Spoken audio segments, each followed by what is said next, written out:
নমস্কার বন্ধুরা, আমি রিঙ্কু। আমার এই রিঙ্কু তুলি ব্লগার চ্যানেলে সবাইকে ওয়েলকাম।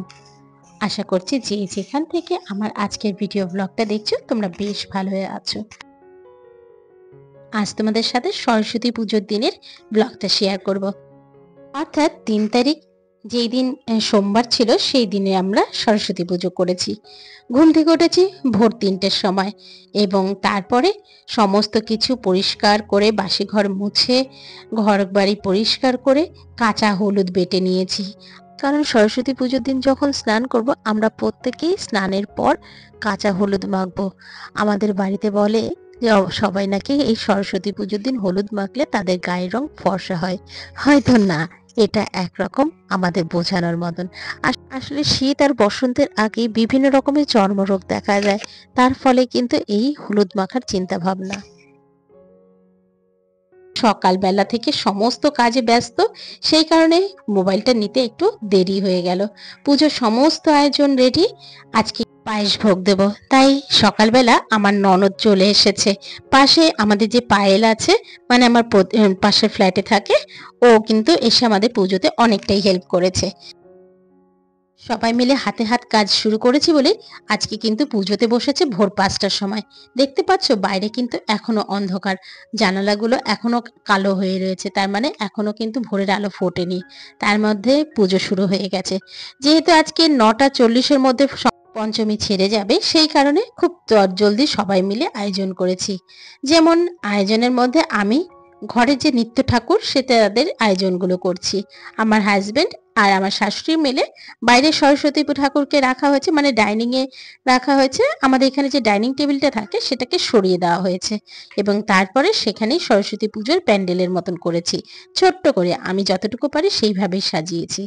তারপরে এই যে দেখতে পাচ্ছ আমার ননদ, দেওর থেকে শুরু করে আমার হাজবেন্ড সবাই মিলে কিন্তু আমরা একে অপরকে সাহায্য করে পুজোটা করি। এইভাবে করে শুধু পুজো কেন, আমরা ঘরের প্রত্যেকটা কাজেই কিন্তু একজন আরেকজনের পাশে থাকি।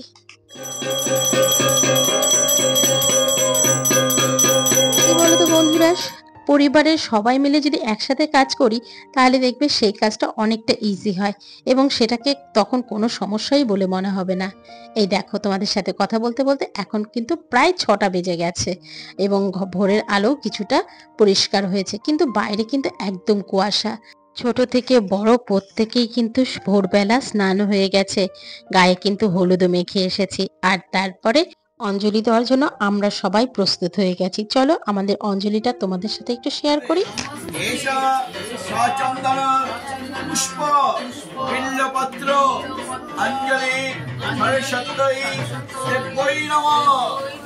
অঞ্জলি হতে হতেই কিন্তু তারপরে যজ্ঞ শুরু হলো। যজ্ঞ করা হবে বলেছিলাম আগের দিনের ব্লগে, এই যে আমাদের এখানে যজ্ঞ শুরু হয়ে গেছে। চলো যজ্ঞের কিছুটা অংশ তোমাদের সাথে শেয়ার করি। জানি না পুজোর অংশগুলো তোমাদের সাথে শেয়ার করাতে তোমরা বোর ফিল করছো না ভালো লাগছে, যেটাই করো না কেন তোমরা একটু কমেন্ট করো, তাহলে না আমাদের মতন ছোট্ট ছোট্ট ইউটিউবাররা অনেকটা আনন্দ পায়। আমাদের যে সুপ্ত স্বপ্নগুলো আছে সেগুলো পূর্ণ হতে পারে, কাজেই তোমাদের কিন্তু আমাদের পাশে থাকতেই হবে। তোমরা সমস্ত কিছু দেখে বুঝতেই পারছো আমাদের ঠাকুরমশাই আজকে কতটা ব্যস্ত, কতটা তাড়াতাড়ি করে সমস্ত পুজো শেষ করছে। মানে একদিকে কিন্তু যজ্ঞ চলছে আর ওদিকে পঞ্চ আরতি শুরু হয়েছে। প্রদীপ, ধূপ, কর্পূর এবং পঞ্চফুল এবং শাক দিয়ে, পাখা দিয়ে, চামর দিয়ে, সমস্ত কিছু দিয়ে আজকে কিন্তু এখানে আরতি করলেন কোনো মতে। যাই হোক, এবার যজ্ঞকে ঠান্ডা করতে হবে, মাকে তো শান্ত করতে হবে বলো। প্রতিটা মায়ের সন্তানরা যেন তোমার আশীর্বাদে সার্থক করতে পারে তাদের জীবন, তারা পড়াশোনা করে মানুষের মতন মানুষ হতে পারে, অনেক বড় হতে পারে। আর জানোই তো এবছর আমার ছেলে আইসিএসসি পরীক্ষা দিচ্ছে, অর্থাৎ মাধ্যমিক পরীক্ষা দিচ্ছে আইসিএসসি বোর্ড থেকে, এই 2025-এই দিচ্ছে। কাজেই ওকে নিয়ে আমার বিশাল চিন্তা।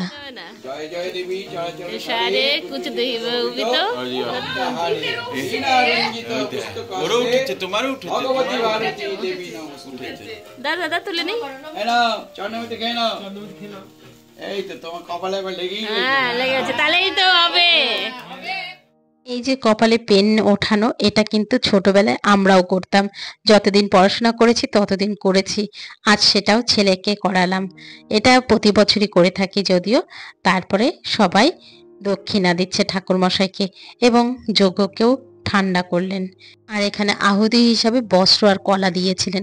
সেটাই কলাটায় ফেটেছে কিনা ঠাকুরমশাই চেক করে দেখে নিলেন। না, এবার ঠান্ডা হয়েছে, এবার দই দিয়ে ঠান্ডা করবেন। ব্যাস, যজ্ঞ শেষ। সাথে ঠাকুরমশাই ছুটি, দেখো না কিভাবে ছুটে চলেছেন। ওনার অনেকবার ফোন আসছে, একদিকে তো মাঝে মাঝে বিরক্তই হয়ে যাচ্ছে। ওর আর সেরকম বিশেষ কিছু ভিডিও করা হয়নি, কিন্তু অনেক কিছুই হয়ে গেছে। আসলে শরীরটাও খুব একটা ভালো লাগছিল না। আজকে দুপুরবেলা করেছিলাম খিচুড়ি, বাঁধাকপি আর বেগুন ভাজা। সবাই মিলে একসাথে খেলাম। তার মানে আমার ননদ নন্দাইও কিন্তু এসেছিল এবং পাশের বাড়ির যে সানি বললাম বা পায়েল বললাম, ওরাও কিন্তু খেয়েছে। যদিও পায়েল আর পায়েলের ছেলের বাইরের নিমন্ত্রণ ছিল, সেখানেই ওরা গেছিল। আর তারপর আর ভিডিও করিনি। আবার পরের দিন অফিস করে এসে তারপরে ঠাকুর মশাইকে ডেকে নিয়েছিলাম। যেহেতু এটা কাঠামো পুজো হয়েছে, তো সেহেতু ঠাকুর মশাইকে দিয়ে ঘরটাকে নাড়াতে হবে, বিসর্জন দেওয়াতে হবে। তো ঠাকুর মশাই এসে ঘরটা নেড়ে দিলেন, সুতোটা কেটে দিলেন। ব্যাস, আমাদের ঠাকুর ভাসান হয়ে গেল বলতে পারো। আর এদিকে আমার হাজবেন্ডও কিন্তু বাড়ি ফিরলে তারপরে কিন্তু আমরা ভাসানে যাব। এখনো কিন্তু আমার হাজবেন্ড আসেনি। এরপরে মাকে বরণ করে নেব, যেহেতু মাকে ভাসান দিয়ে দিচ্ছি। আগেই তোমাদের বলেছিলাম যে আমরা 1 বছর রাখি, কিন্তু বর্তমানে এত বড় ঠাকুর এনেছে তাকে আমরা ঘরে রাখতে পারলাম না, তাই বরণ করে তাকে আজকে বিসর্জন দেব। আর জানো তো আমার হাজবেন্ড কিন্তু এই দিন আরেকটা ছোট্ট সরস্বতী ঠাকুর, যেহেতু বলেছিলাম একটা ঠাকুর থাকতে আরেকটা ঠাকুরকে আমরা বিসর্জন দেই না, সেই কারণেই ছোট ঠাকুরটাকে আনা। পরে তোমাদেরকে ওটা ভালো করে ভিডিওতে দেখিয়ে দেব। আজকে আর ভিডিও করা হয়নি, এখন যদি আবার করতে যাই অনেকটা রাত হয়ে গেছে। যাই হোক, এরপরে আমরা বাঙালি মতে মাকে বরণ করে নিলাম। সিঁদুর দিয়ে, পান দিয়ে, ধান দুব্য দিয়ে এবং মিষ্টি জল খাইয়ে মাকে পাঠিয়ে দিচ্ছি মায়ের বাড়িতে। এই পর্যন্ত ভিডিও দেখতে দেখতে তোমাদের যদি কোনো অংশ ভালো লেগে থাকে, প্লিজ একটা লাইক কমেন্ট করে দিয়ে যেও। আর তুমি যদি আমার চ্যানেলে নতুন বন্ধু হয়ে থাকো, চাইলে তুমি আমার চ্যানেলটাকে সাবস্ক্রাইবও করতে পারো। আর অলরেডি যদি তুমি এই কাজটা করেছো, তোমাকে অসংখ্য ধন্যবাদ। ব্যাস, আমার বরণ শেষ। এবার ননদ বরণ করছে। ননদের বরণ হয়ে গেলেই আমরা ঠাকুর নিয়ে বেরিয়ে পড়ব। সেই যে আগের বার যেখানটায় ব্লগে দেখিয়েছিলাম না, সেই পুকুরটাই দিয়েছি, সেই পুকুরেই যাব। এখানে যদিও পর্ণশ্রী পুকুর ছিল, কিন্তু সেখানে না আবার ফুলগুলো ফেলতে দেবে না। তো সেগুলোকে আবার কোথায় ফেলবো? আমাদের এখানে সকালে ময়লার গাড়ি আসে, কিন্তু তাতে তো দেওয়া যায় না। সেই কারণে ওই পুকুরেই যাব। চলো তোমাদের সাথে এবার বাকিটুকু শেয়ার করি। সবাই মিলে মাকে কিন্তু ভালো করে বরণও যেমন করলাম, আবার আমাদের বাড়ির সবাই মাকে প্রণামও করলো। ব্যাস, এরপরে আমরা দুজনে একটু মিলে সিঁদুর একে অপরের কপালে দিলাম। ব্যাস, আমাদের বরণের পর্ব শেষ।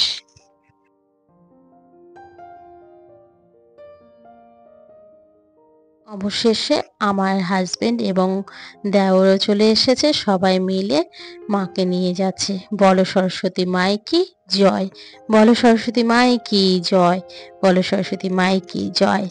আসছে বছর আবার হবে, আসছে বছর আবার হবে, আসছে বছর আবার হবে।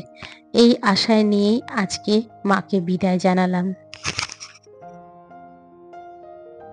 যখনই মায়েদেরকে ভাসান দেওয়া হয়, এরকম 7 পাকে ঘুরিয়ে এবং মাকে আশীর্বাদ চেয়ে তবে কিন্তু মাকে পাড়ে নেওয়া যাওয়া হয়।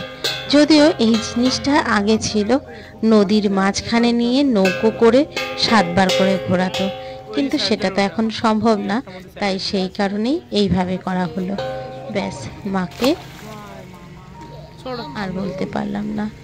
ভালো রেখো, সুস্থ রেখো মা, সবাইকে ভালো রেখো। সবার যেন মনোবাসনা পূর্ণ হয়, সবার সন্তানরা যেন পড়াশোনায় অনেক অনেক ভালো হয়। আমার ছেলেটাকে ভালো পড়াশোনা দিও, এইটুকুই চাইবো।